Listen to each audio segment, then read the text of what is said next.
makes interpretation very, very difficult.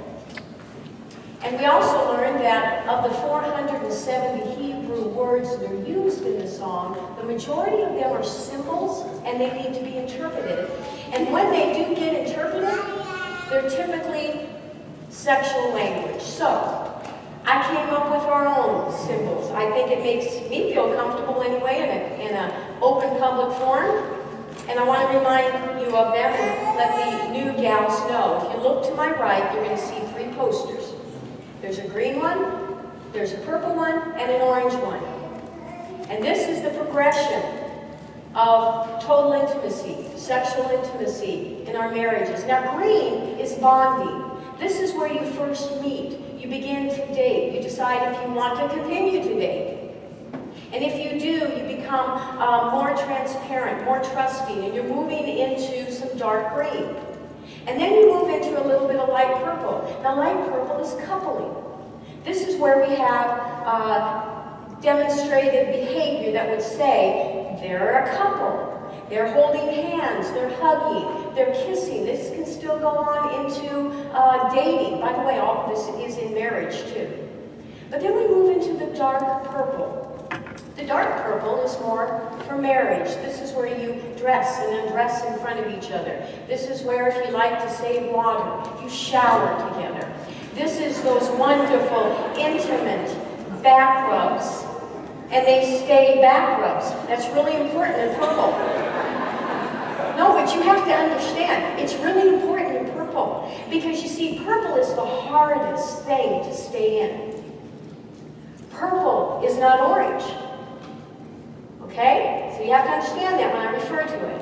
And then, of course, we have orange. Now, orange is passion acted out. All right? But unfortunately, and I need to point this out, many of us, when we are defining sex, we say orange. That's sex. It's only an aspect of sex. And it was only an aspect of the relationship with the Shulamite and the maiden. So I'll be referring to these colors. We also learned last week, as we were studying the song, that it is a song. It isn't a letter, an epistle. It isn't a gospel. It isn't a book of history recording the kings and the wars. It's a song. And we learned in chapter 1, verse 1, that it is not an ordinary song. It is the song of songs. And the star of the song is who? Ladies? Come on. The Shulamite maiden. She is the voice we hear the most. She is the first voice we hear. And this morning we're going to look at the Shulamite's voice of desire. Now, if you haven't already, turn to page 10 in your workbook. You're going to see some bullets there, and you can take some notes if you'd like to. The Shulamite's going to answer these questions today. The first question, where does sexual desire come from? What does sexual desire look like for a single woman, for a married woman, and for a woman later on, 60 and beyond? And how does she handle or manage her sexual drive during all of these 3 seasons? Last week we had a lot to cover, and what we didn't get to in the introduction is the actual storyline. Now remember, it's not told in chronological order, but what I'd like to do is give you a little bit of a hunk of the storyline so we know how it did progress. And ironically, the beginning of the story starts in chapter 8, the last book, in verse 11. And what does it say? It says in chapter 8, 11, Solomon had a vineyard. He, Solomon, lent out the vineyard to keepers. Each one was to bring for its fruit 1,000 pieces of silver. So our story takes place about 10 centuries before Christ. By this time, Solomon had gained a lot of wealth and a lot of power. And he had land all over Israel. And what he would do is he would rent out this land to workers.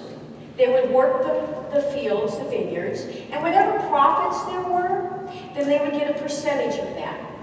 Now, there was a family from a small agricultural village down in Lower Galilee, and they lived in the vicinity of Solomon's vineyards.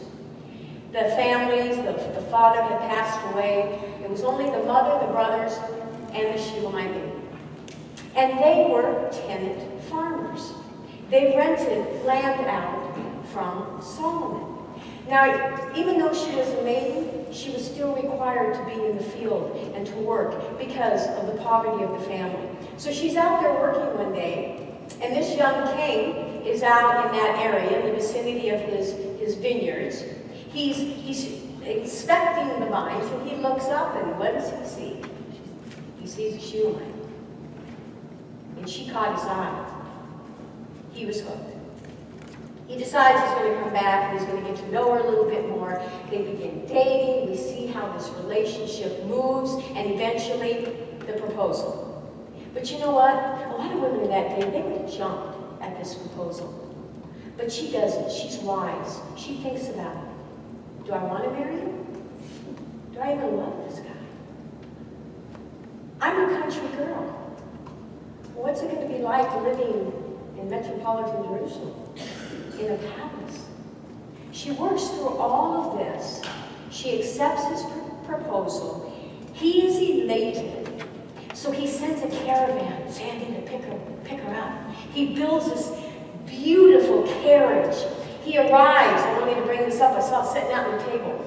He arrives where his mother had put a crown on his head, which showed in those days family approval. And he is ready to take his bride back to Jerusalem. So she gets in the carriage, and off they go, a happy couple. You've only heard half of it, so you're going to have to come back to hear the rest.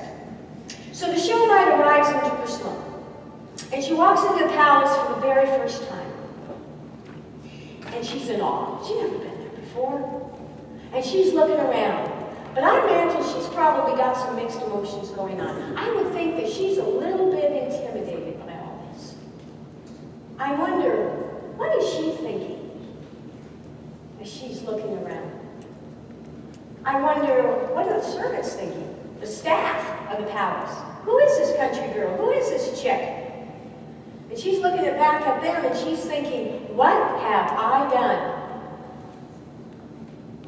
What have I done? And so they usher her from the palace into Solomon's chamber. And they shut the door, and there she is by herself. And she's thinking, and she's looking around. And then she speaks. And we're going to read what she says. If you open chapter 1, verse 2. Let him kiss me with the kisses of his mouth. For your love is better than wine. Your anointing oils are fragrant. Your name is oil poured out. Therefore virgins love you. Draw me after you. Let us run. The king has brought me into his chamber.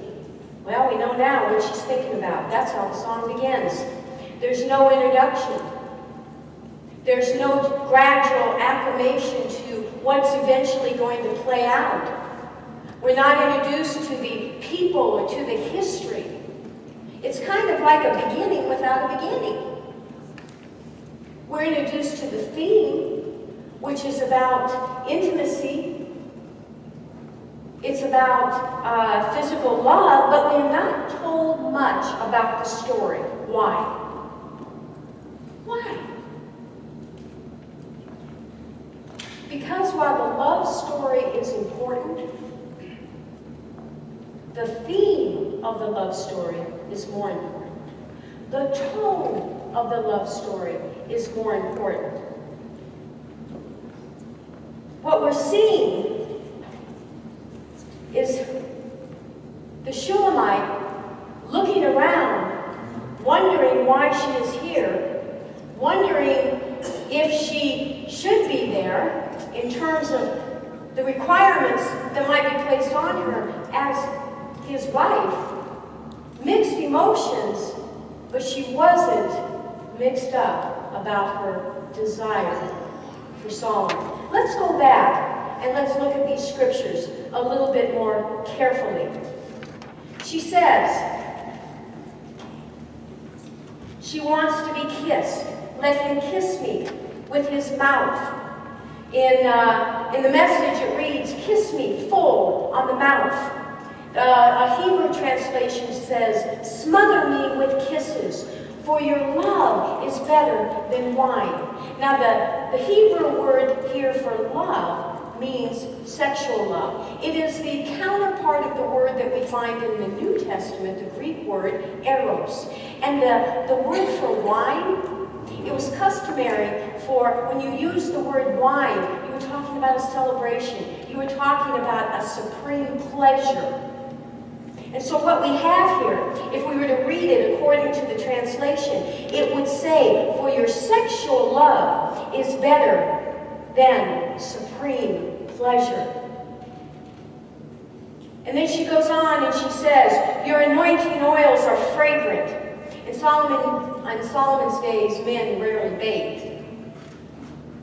So they would use oils on their skin. Yeah, I know. So they would use oil on their skin to moisture it, keep it moist against the hot, dry sun of the Middle East. And it smelled. It had fragrance to it. And so what she's saying is, I am physically attracted to you.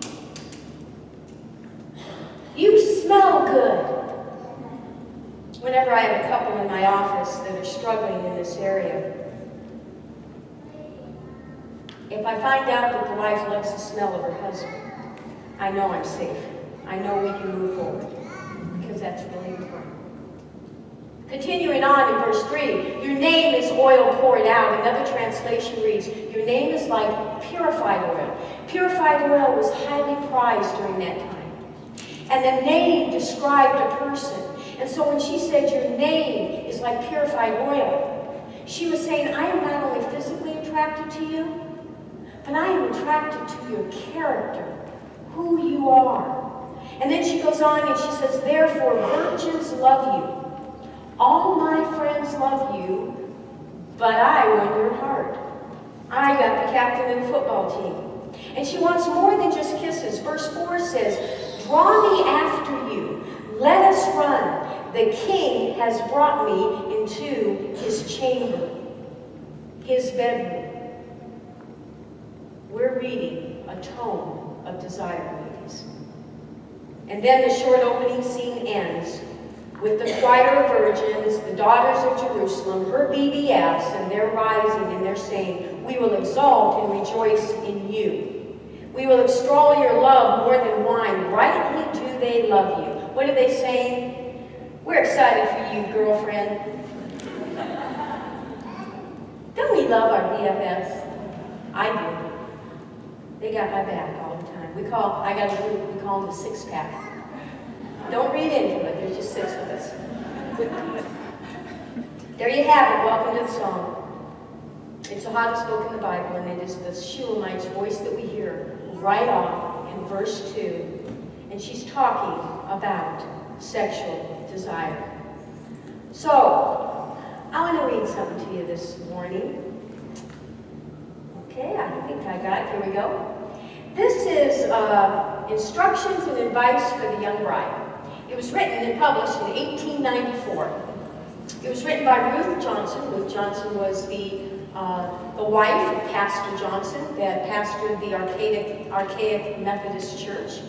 And this is what they would give the gals before they married.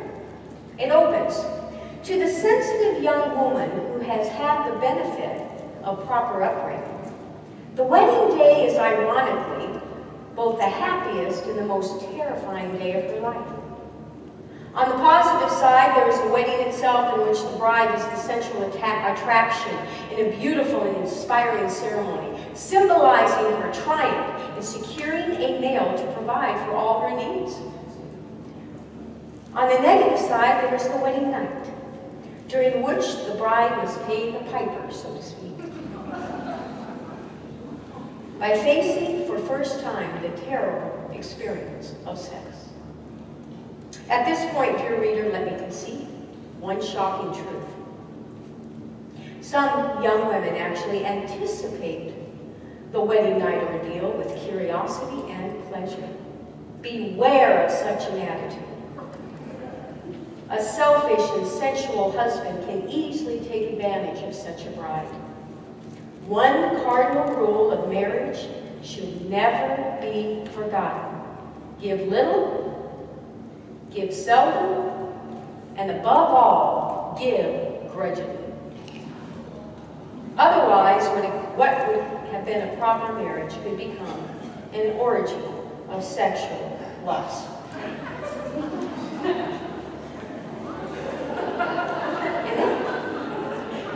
It's a whole article. I don't have time to read the whole thing. What would have happened if the Shulamite had Ruth Johnson as her mentor? Oh, we would not be reading about her today. I know Woodside mentors young couples before they get married. Can you imagine if they got this kind of information? And I know you're sitting there and you're saying, Christina, this was published at the turn of the century. But you know what? More often than we realize, these are the types of messages that are being felt. And these are the types of messages that produce nothing but shame and guilt. Several years back, I had a client. She was a young mom. And she came to my office and she needed some therapy. And I said, well, what are you here for? She says, I have a real problem. I says, what is that? She says, my sexual drive is higher than my husband's, so there must be something wrong with me. She thought she was broken. Another story, a mom brings me a young teenage girl, and she was moving into development, and she was beginning to feel some sexual urges. And her mom told me, I don't know what to say to her because she's feeling so guilty and so shameful over these sexual urges. Can you talk to her? And we sat down, and I had for a couple sessions the blessing of molding this little one and helping her move from guilt and shame to embracing and celebrating the wonderful gift that God gave her. And then we talked about how to manage it. Our beliefs and how we view our sexuality and our sexual desire begin very, very, very early in life. And because of the Ruth Johnsons in our life, often we suppress them. We deny them. Or when we do begin to feel them, guilt and shame encompass us, and it causes long-term problems. Now, we've already established this, that God created us as sexual beings. And sexual desire is innate, just like our appetite is. Now, we can control our appetite, how much we eat, and we can also control our sexual behavior. And if we shut down our appetite, what do we call that? Anorexia. If we shut down our feelings about sexual desire, we can easily become sexually apathetic. And apathy can follow and continue to go and continue into after we say, I do, and cause a lot of marital problems. The answer is not to ignore it or shut it down and not recognize sexual desire. The answer is to look and view our feelings as healthy and God-honoring. And this is what the Shulamite did. She embraced her sexual desire without shame and without guilt. Now, I know what you're thinking. We have a potential problem here. She's single still. We're still in the single section of her life here. What does a single woman do with her sexual desires that she's embracing? Did we just open up a can of worms? No. We're going to look at that. She had a talk with her girlfriends. It starts in chapter 2. Here she and Solomon are talking. And we looked at this briefly last week, but in chapter 2, verse 1, she's talking to Solomon and she says, I'm a rose of Sharon, a lily of the valley. I'm common. Because the rose of Sharon and lilies were very, very common in those days. And so she's looking, what do you want with me? And he responds, and he says in verse 2, as a lily among brambles you are. He says, if you're common, then everybody else is weeds. Well, that made her feel pretty good. So in verse 3, she comes back with a compliment to him, and she says, as an apple tree among the trees of the forest, so is my beloved among the young men. So she's saying to him, well, if I'm that special, you're an apple tree. And apple trees were highly desired. They provided shade from the hot sun, protection, nourishment. And so picture this with me, ladies. They are exchanging all of this love talk. You know, you're beautiful, you're handsome. They're having a good time. And we find, if we jump over to verse 4, he brought me into the banqueting house, and his banner over me was love. Now the Shulamite's talking. Sustain me with raisins, refresh me with apples, for I am sick with love. His left hand is under my head, and his right hand embraces me. Well, what's going on here? They're walking, they're talking, they're having a good time, exchanging these nice compliments. Did they end up in the kitchen, in the royal palace? Is the Shulamite hungry? By the way, how many of you enjoyed those raisin cakes? Good, because you're going to like what they mean. And the apple tarts, same thing. We wanted you to enjoy them, but if the refreshments will also reflect some of the things that we're studying. The centerpieces will reflect some of the things that we're studying, and you're all having supreme pleasure because you got the wine bottle sitting there, right? They're empty. Don't worry about it. Joe, we're having a good time here. She wasn't hungry for food. She says, I am sick with love. Sustain me with these raisins. Sustain me with these apples.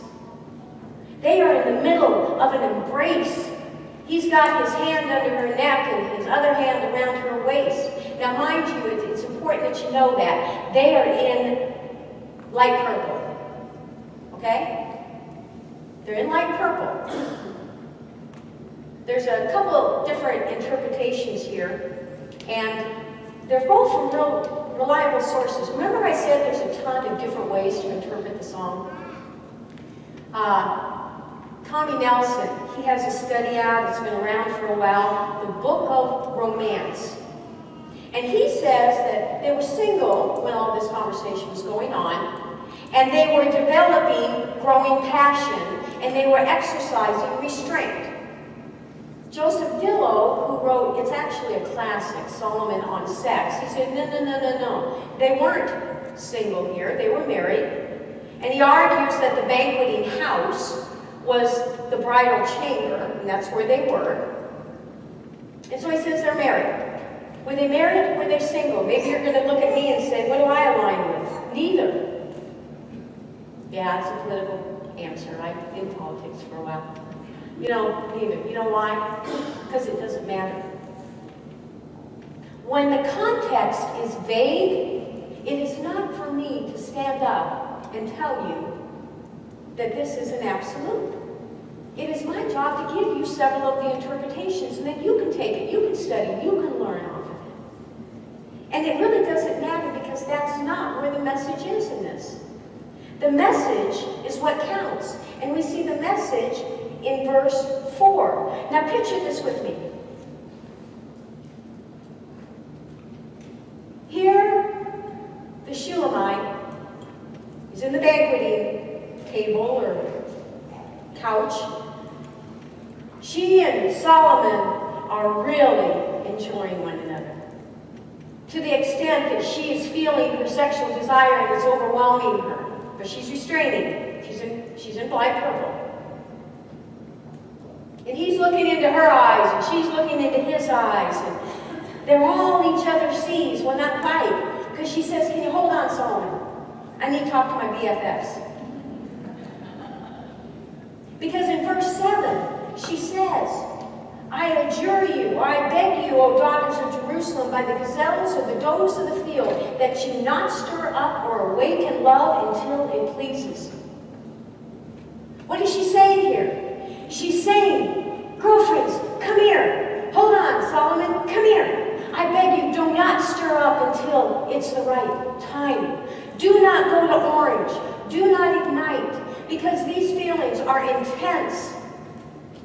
And the only person that you want to have these feelings with is the one you plan on marrying or you're married.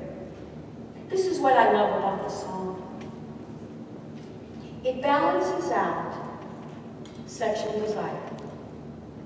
On the one hand, it talks about the intense passion and that it's good.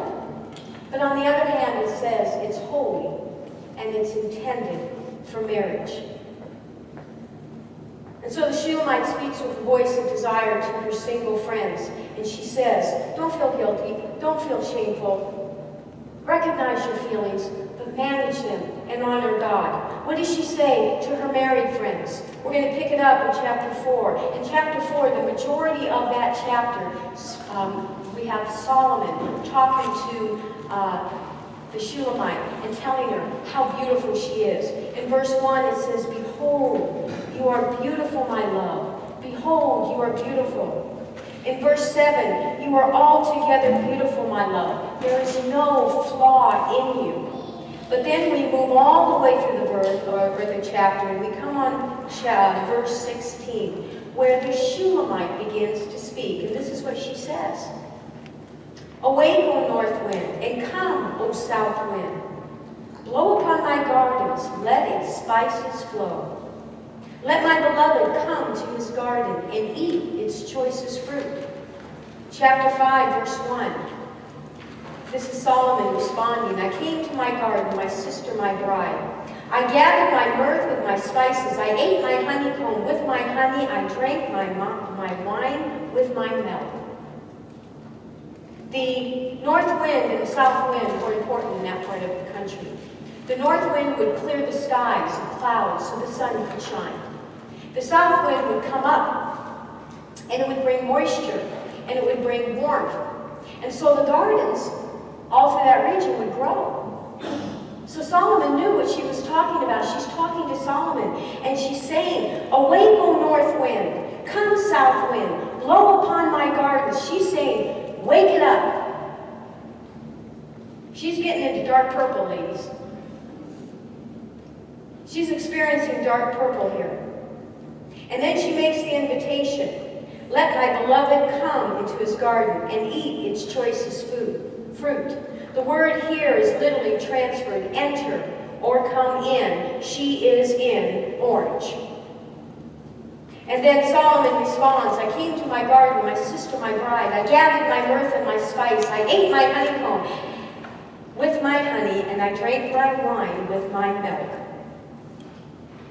It says, I stirred up your passion. Contemporary English version says, I stirred up passion. And it's past tense. It's past tense. And so what is the Shulamite saying here to her married friends? This is what's important to note. Don't miss this, ladies. She took the lead, she invited, and he responded. The majority of the song, she does take the lead, and this is not something that is common among women, among wives. Seldom do we take the initiative, even if we want to, because it's not really our role. But she's saying, awake your desire, move past your inhibitions, or whatever else you were taught. Enjoy the husband that God has given you. Step out, because this is a gift from God. And so what she's saying to her married friends, awake without inhibitions. And what does she say? And by the way, I need to point this out. The reason that she could do that, we're going to reach back into her single life. Because she embraced her sexual desire without shame and guilt. Because she gained a healthy view of her sexual desire. And so she was able to go in, she managed it, she was able to go into her relationship with her husband, and she was able to embrace it without inhibitions. Finally, what does the Shulamite have to say to those of us 60 and older? And if you're not there yet, down here, listen up, because you will be. Okay? I'm going to give you a little bit of background. We're going to jump over to chapter 8. What's going on here, this scene opens up, and the Shulamite and Solomon have been married for some time already. And they are on vacation. They have left Jerusalem, left the palace, and they are traveling, and they are on vacation there in the Lebanon mountains. From her home, they're going back to her hometown. She was lonely. We're going to find out in one of the lessons. She says, I need to go back home and see my friends. And so they're strolling down a country road, enjoying their vacation. And let's pick it up in verse 5. Chapter 8, verse 5. Who is that coming from the wilderness, leaning on her beloved? Now, what's going on here is some of the gals and some of the friends and some of the families in the village, they see him afar off, they see him walking in, they're going, who are they? Is that who I think they are? And she's leaning on the guy. And at this point, I don't know what happened, but let me fill in some blanks. Let me embellish it a little bit. You know, maybe your friends came up and they go, whoa, it's good to see you. How's life in the palace? Things are good here. But you know what? None of that matters. The key word here is the scripture that says she's leaning on her beloved. And it did occur to me, for some of you, that maybe she was leaning because she couldn't walk. Because she was too old. I don't want to read into that, you know. We got Sandy, I don't even have walking. Me too. Anyway, no, but she was leaning. She wasn't like some of these couples I see in the restaurants who after church will go out, and I see these couples come in and I kind of assume they're married, they usually are, and they sit in the booth and they order their meal and they eat their meal, and then they pay for the bill and they leave, and I don't bet they said 5 words to one another. That's not the way they were treating each other years after they were married. It was a long time because her friends didn't even recognize her when she was coming in. This is late life, ladies. And so it goes on, and Solomon begins to talk. And he says, under that apple tree I awakened you. There your mother was in labor with you, and there she bore you. There she who bore you was in labor. And so they're walking along, and he sees an apple tree, just like a man will. He goes, you remember that time? That's where I awakened you. Remember, I stirred your desires up under that tree.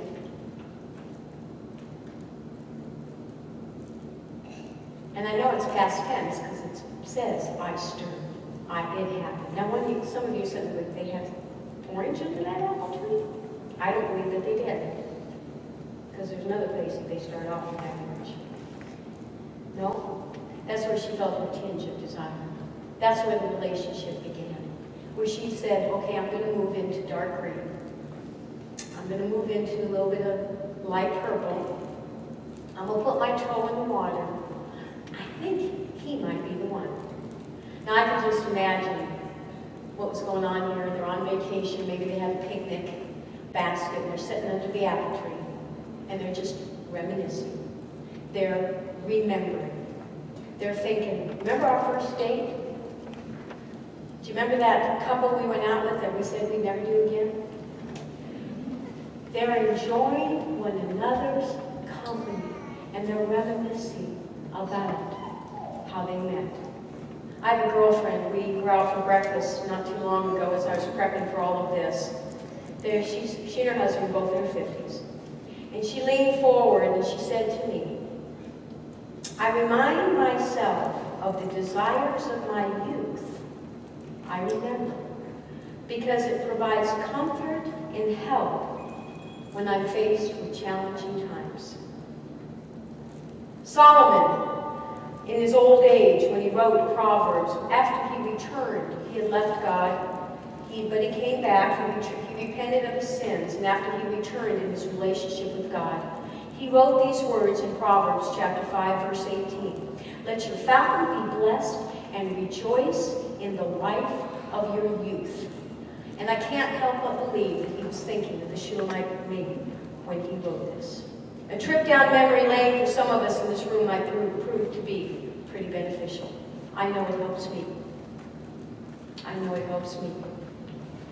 But before we close this morning, we need a reality check. We've only briefly touched on the topic of sexual desire. We talked about embracing it. We talked about acting on it. And we talked about remembering it. But you may be sitting there, because I'm looking at your faces, and I'm a therapist, so I'm really good at it. You don't have to say it, I just see it. That's why they keep the lights dim, because I might just leave and sit down and say, talk to me, talk about this occupational hazard. But you may be sitting there and you're thinking, I don't have no voice of desire. What are you talking about? Or you may be sitting there and saying, I have a little bit of voice of desire, but not like this lady. I think she's on steroids. This is a reality check, ladies. And I'm here to say to you this morning, you do have a voice of desire. Because God did give it to you. Maybe it's not developed because of some medical issues. That happens. You talk about that. Maybe it didn't really quite get developed because of the messages you did receive. And so when you think about it, shame and guilt overshadow the goodness of a sexual voice of desire. Or maybe your voice is being drowned out by another voice that's critical and it's harsh. Or maybe worse. And we have to talk about it. Your voice has been silenced because of something that happened to you as a child or as a teenager. You're not alone. I'm here to tell you this morning, you're not alone. 1 in every 3 women struggle with having a voice of desire. We call it low sexual drive. There's a medical terminology I'm not going to bore you with. 40 million Americans across America struggle with low or no sex drive. And it isn't just older age. It's not just 50s or 60s or 70s. It spans general ages across the board. And it's very destructive for our young married women and men, because 1 in 7 men struggle. I know you're sitting there saying it's not my husband. I had to say that. And when you have young adult and they're in marriage and this is an issue, they have not had the years to form a bonding relationship so that when they do meet some of these challenges, they can go back and they can remember. And so typically, if this isn't reversed in the first 5 years, that marriage is going to end up in divorce. That's reality, ladies. And what do we do about it? First off, we'll start by understanding this, that practically every woman,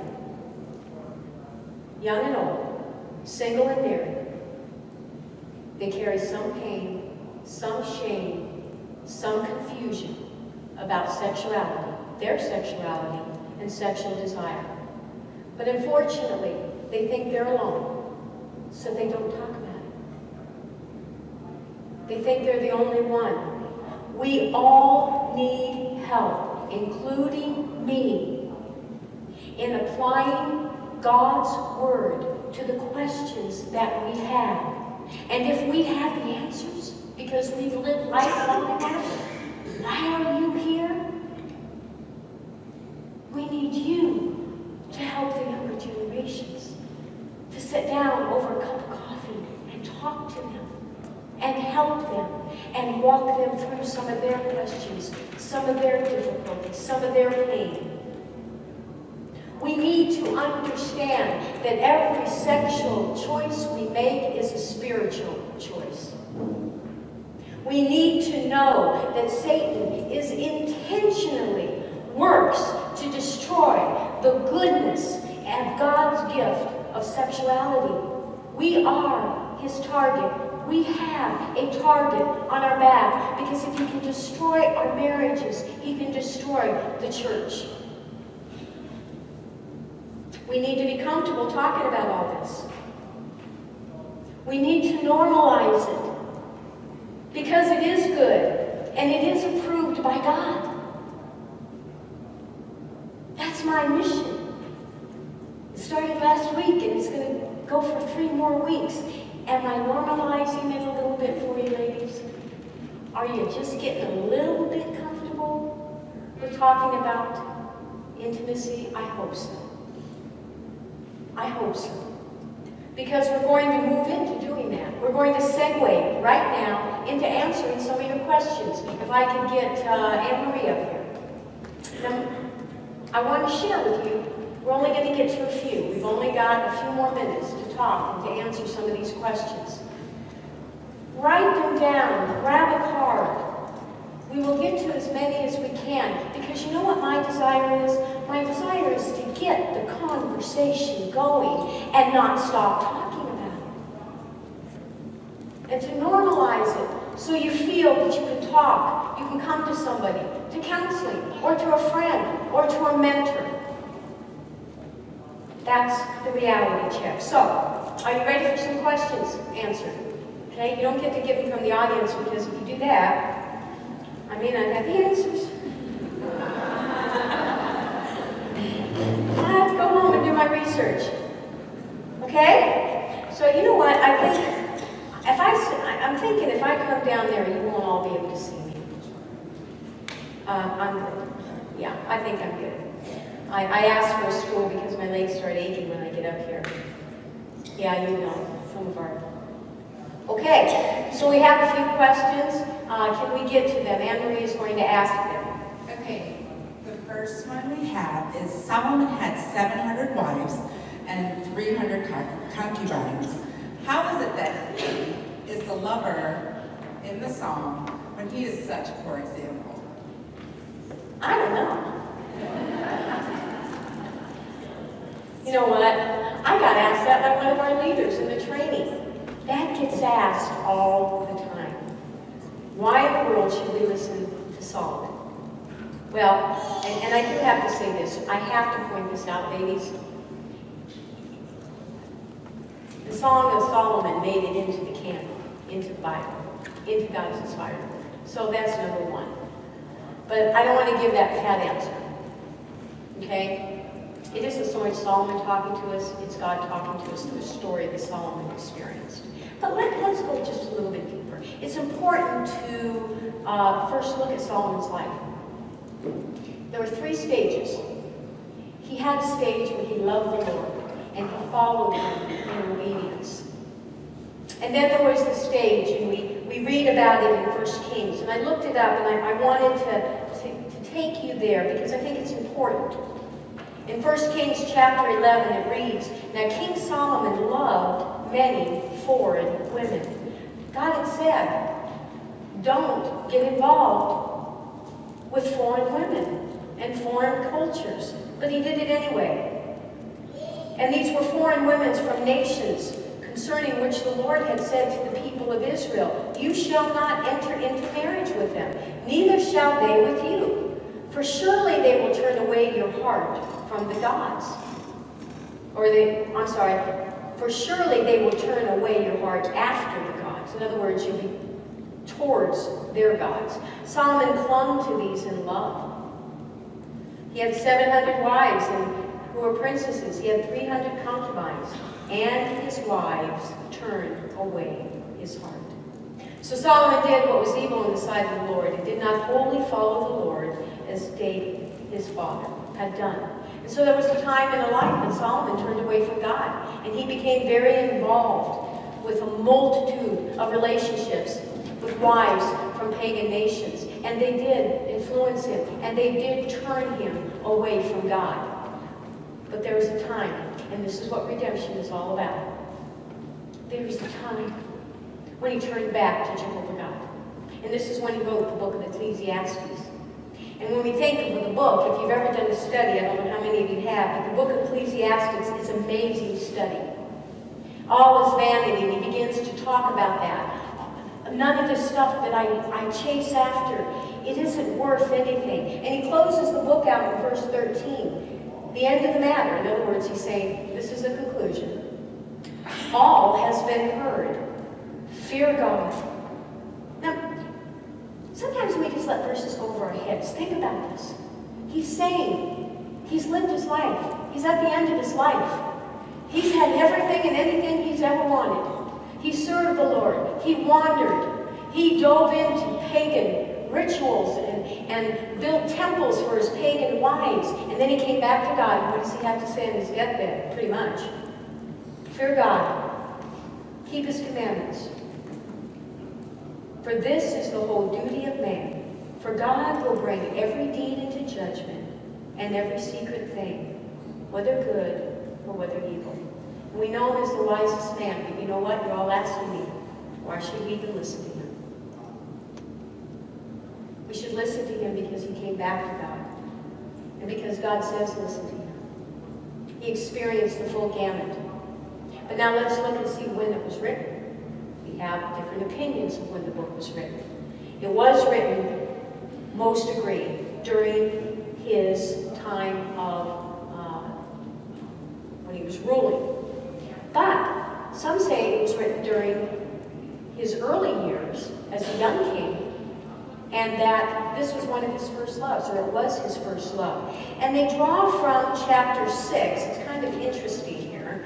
Chapter 6, verse 8. Solomon is delighting in his bride, and he's going on, and he's talking about her hair looks like a flock of goats. I'm not sure I would consider that your teeth are like ewes. Something about her neck. Oh yeah, well then he gets, we're going to get to that later. But in verse 8, he's still talking to her, and he said there are 60 queens and 80 concubines and virgins without number. My dove, my perfect one, is the only one of her mother, pure to who bore her. The young women see her, they call her blessed, the queens and the concubines also, and they praise her. And so he's talking about 60 queens and 80 concubines, and a lot of speculation is given out here, but they're saying he inherited his father's harem. This isn't his harem. And it makes me wonder about King David. Okay? He inherited his father's harem. And so it wasn't like these were his wives here. And he's comparing, he's over here with the Shulamite, and he's saying, there's all these women over here, but you're the best. And so he wrote it, speculation, when he was young, before all of this turning away from the Lord. And others say, no, he wrote it later on in life, after he turned back from the Lord, after he chased his passions, after he made that decision that why in the road, I need to come back to my Creator. And so he had these 3 phases of his life. When he followed God, when he left God, and when he came back. And we know him as wives, but ladies, he was still broken. He was still broken. And I need to look at God's word as his inspired word, because I need to know that God uses broken people to speak through us. And aren't you glad for that? Okay, the next question. Solomon didn't have the internet or Playboy, therefore he didn't have much to compare the maiden to. Today, men have unrealistic expectations of what a beautiful garden is. Now, can the song help? Okay. So he didn't have the internet, and he didn't have Playboy.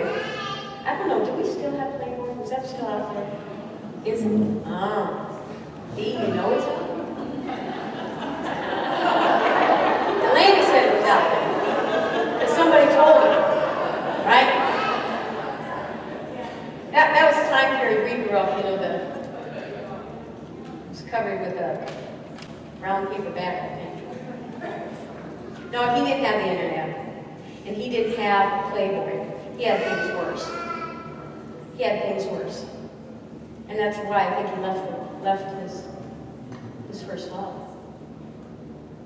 During that time, you know, I asked our leaders this. I said, do you think that we live in a culture that is so horribly wrong regarding the exposure to sex? Is that why we have all these issues? And we just progressively got worse. And a group of the leaders said yes. And then we had to have a talk about it. Back in the Old Testament, and these pagan nations, yeah, you're sitting up here, Elizabeth, you're right. The things and the practices that they were exposed to would not just cause us to blush, would make us sick to our stomach. And it was done right out in the street when you're on the way to the market. We can't assume that we live in the worst of times because it's been that way since the beginning of time. We did a study just this last spring on 1 Corinthians, and we learned how 1,000 prostitutes would roam the city, and they would entice the people, the men, to follow their steps, and the steps were even in the ground, and take them to the temple. Ladies, we will always have the internet and Playboy, and we will always have the prostitutes, and we need to rescue them, and we will always have the influence of sin. And Solomon had it too. And why he was attracted to that Shulamite is because God ordained it. God caused it. And I do understand this whole porn thing, and I do get it. I really do. That men are looking at porn, and women as well, by the way. And they are saying, I want you to look like her. And I wonder, just for a moment, if Solomon, one night when he was with the Shulamite, after he'd married all the pagan wives, and said, I want you to look like her. You're getting a little bit heavy. You're putting a little bit of weight on. I need you to look like the Hittite. We don't know. This is about sin. This is about sin. And the song helps us because it gives us God's perspective. And that is what we need to chase after, what God says. Okay? Okay, the third One more. Could you address difficult relationships and how marital intimacy is impacted? That's a tough one. And I wanted to answer right off the bat. Remember in the beginning of my lesson, I said, we got several questions on that. And I didn't want to get farther into this study without addressing it. I'm a marriage therapist because I love marriages. My coworkers, they come up to me and they say, how can you do that? Sit and watch people argue all the time in front of you. Like, I think it's kind of fun. Maybe there's something wrong with me. I don't know. I enjoy it because as they bicker and they fight and they complain and he did this and she did that, I can sit back and I can begin to see what they're struggling with. I can identify some of the issues, and I recognize that all marriages are going to have some problems. Not a one gets off scot-free. They will all have issues, all have problems, and I think that's part of marriage. It's part of growing together. Iron sharpens iron, and God uses our spouse to sharpen us. And I have been sharpened. Let me tell you. My wife, my husband, has made me a better person. But when the problems are greater than the normal struggles that we would identify, while I love marriages, I hate when my sisters are verbally abused, when their personhood is attacked using sexual demands. It's wrong. And what do we need to do about that? We need to distinguish the first thing. We need to say, is this what's going on in this difficult marriage? Is it the normal struggles? Or is it something beyond? And then we need to look at whether there is hope for repentance and restoration and forgiveness on both their parts, but specifically on the one in the marriage that is really offending? Do they have a heart that's willing to look and accept what's going on and repent? And then, if they don't, and this is the hard part, this is why I want to get the conversation going and keep the conversation going. If they're in our church, in our community, in our Christian community, they need to be held accountable. We hold our sisters accountable about things, don't we? You're going to hold me accountable. If you see behavior, the Bible says, go to your sister, confront because I love you. We're not judging, but we need to support one another. And if there is a wife out there who feels alone and isolated, we need to act and pray with her and hold the husband accountable. There's a couple really good books. Sacred Marriage, Gary Thomas. I don't know how many of you read this. I'm going to have some books. I'm going to bring them next week. I think I'll put a separate table and I'll put them out on the table and you can look at them. Sacred Marriage is a good book. The subtitle reads, I'm looking for it, but it reads something to the effect of, what if God intended marriage not to make us or cause us to live happily ever after, but to grow us and sharpen us? And it's a good book, and he's a good author. But there is a recent article that just came out. I've got the website up on the slide there. And the article is called Enough is Enough. And I believe that Gary is going to get some flack on this article. But as I read it, because I was struggling, how am I going to answer this? I know how to want to answer it. As I read his article, I said, thank you, God, for Gary Thomas. Thank you for him stepping up and calling truth out. So I'd encourage you, if you're struggling in this area, go online. Just punch his name in, .com. It's actually on all sorts of other websites because other people are reprinting it. Enough is enough. Okay, we're going to stop there. I'm going to turn it back over to Anne Marie.